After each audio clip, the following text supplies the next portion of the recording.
What's up, guys? Welcome back to Travel with the Dawsons. Today I am here alone, but today we have to represent here on Travel with the Dawsons. Now, Khaleesi is home with the kids. I'm in the park just outside the house, and I decided to come and share with you today. When you are parents to twins plus a older 4-year-old, it becomes so difficult at times to really find the time to record. But today I was able to to make time just to come and to talk on a very important topic that people have been reaching out to me and asking me about, maybe since about a year ago, since we started this channel.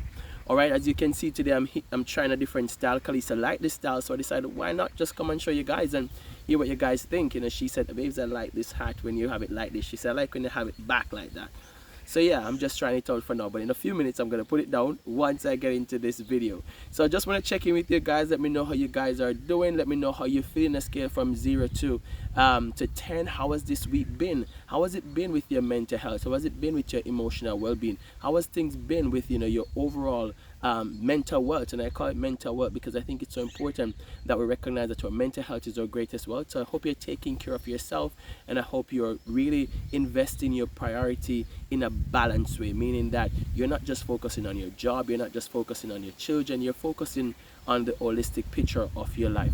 Now today, a few people have reached out to me over time and asked me about developing intimacy in a relationship, and I think it's so important that I really address this topic of intimacy, because intimacy for most people, immediately as they hear the word intimacy, sex comes to mind, and I want to really widen this scope for us to understand that intimacy is so much more than just sex. And so today, let me take my hat off and let me get into this video. So we're gonna look at 5 different type of intimacy today. 5 different type of intimacy, and the first one I want to talk to you about is experiential intimacy. Experiential intimacy is really you're building experiences, and you're spending quality time with that person that you're in a relationship with, and over this constant interaction with this person, you develop some common bond through your experience, and you might grow into a relationship that is beautiful. But let me just stop here to say that no relationship have all the different intimacy, and it is so important that we are investing time to develop them. By this I mean no relationship start out with all these intimacy that I'm going to talk about today, because experience is something that has to be built. You don't just come into a relationship and have all the experience of what it means to grow madly in love with each other. So the first intimacy you want to think about as you start a relationship is developing that experiential intimacy, doing things with your partner. Things like going out on adventure, going on trips, exploring different places, and so you're building memories, and through this experience you start to recognize that you're being pulled closer together. Nothing binds people more than having common interests, than doing activities that support them to know that yes, we share these things together. When you think about Khaleesi and I, that really spark an interest from the get-go is that both of us like traveling. At the time, I like traveling from parish to parish because I've never traveled before when I met her. I've never traveled outside of Jamaica when I met her. But she had traveled many places in the world before we met, and so in our conversation we recognized that yes, we both had this similar passion. So when we started talking, we could then start to develop intimacy through experiential intimacy. So that's something you want to develop in your relationship if you are serious about intimacy. Now the next intimacy I want to talk to you about is emotional intimacy, and this is one of the intimacy that is often lacking in many relationships. Many people are more pulled to the physical affection, but many of us neglect the emotional affection. And emotional intimacy involves the perception, the closeness to others, sharing of personal feelings and personal validation.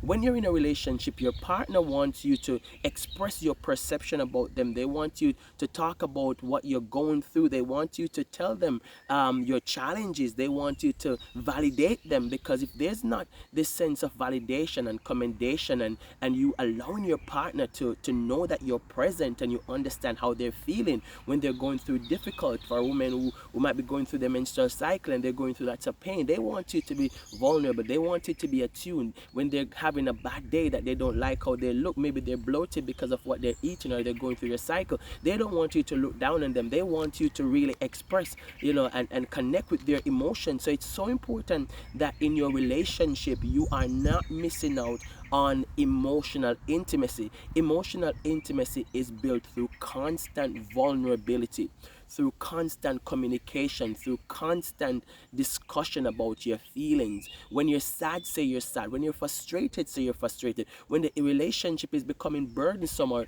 too overwhelming, you need to express these emotions in a safe way, so that the relationship can develop in intimacy and not grow apart. So many people grow apart because they don't develop emotional intimacy.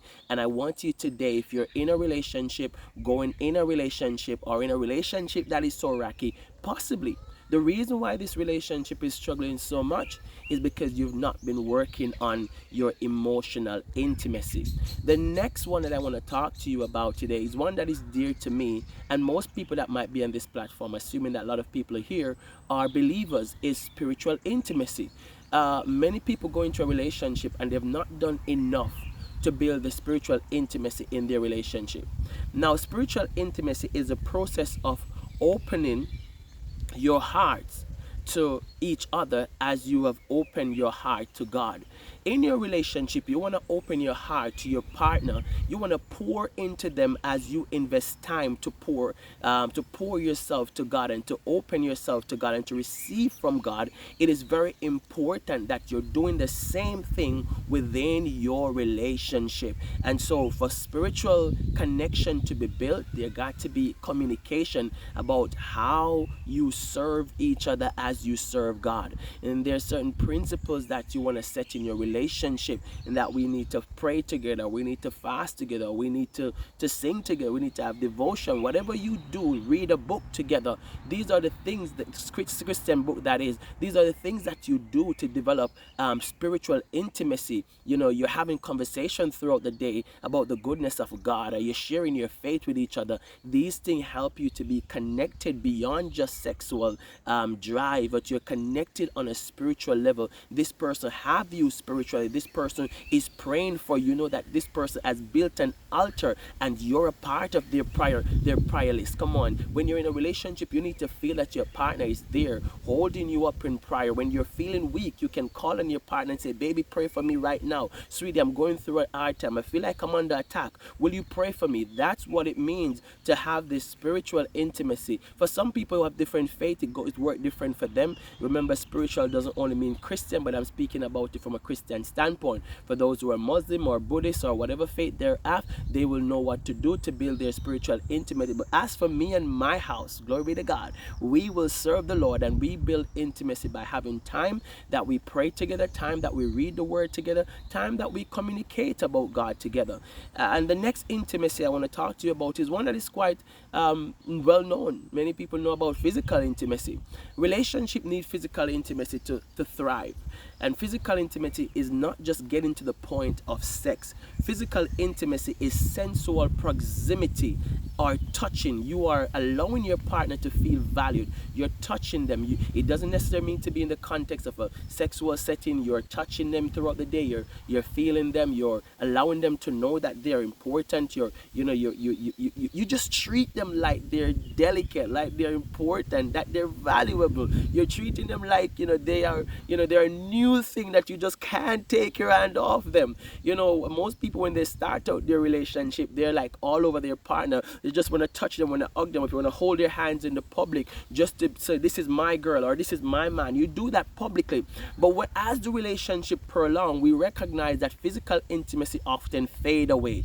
You have to build physical intimacy in your relationship, because this is a built up to have great sexual intimacy, and we're coming to that soon. It's so important that physical intimacy, emotional intimacy are built up, and even experiential. All these intimacy I'm talking about, they are ultimately leading up to you having a good sexual intimacy experience. So you got to learn to touch your partner, not just when you're in a sexual way, but touching your partner, touching their ears, ears, or you might, touch their neck, or you just touch, for many of us as men, we like to touch assets. Whatever you do, ensure that you're allowing your partner to feel valued, to feel like they are contagious, to feel like, I just want you, I just can't have enough of you. This physical intimacy allows relationship to flourish, allows relationship to grow. And the final one I want to talk to you about today is sexual intimacy. And sexual intimacy explains itself.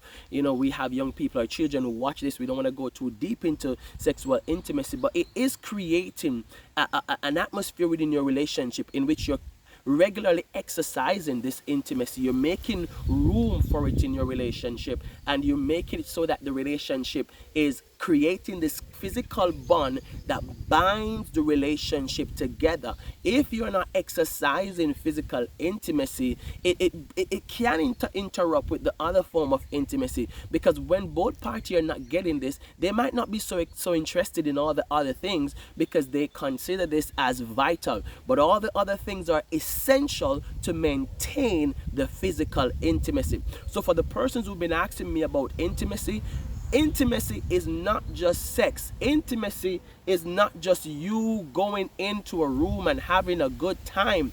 Intimacy is this holistic approach that I've just spoken about. It's constantly investing time to build your relationship in all the different avenues which I've spoken of today. And so this requires you having a bank account in your relationship in which you're constantly depositing experiences, you're constantly depositing emotional affection, you're constantly depositing physical affection, you're constantly depositing sexual affection. All these things has to be pouring into your relationship so you can take out the lifeline, which is having a relationship that you can constantly live in a sense of joy and happiness. And most importantly, for any of these intimacy to be effective, there must be good communication. I would call this one the communication intimacy. I've never heard of it, but I believe that intimacy through communication is so important, because when you can express that you're not satisfied, or you're doing a good job in this area, we can work on this area, we need to work on this, relationship flourish. But when you're unable to speak about the things that are affecting the relationship, then the relationship stifles.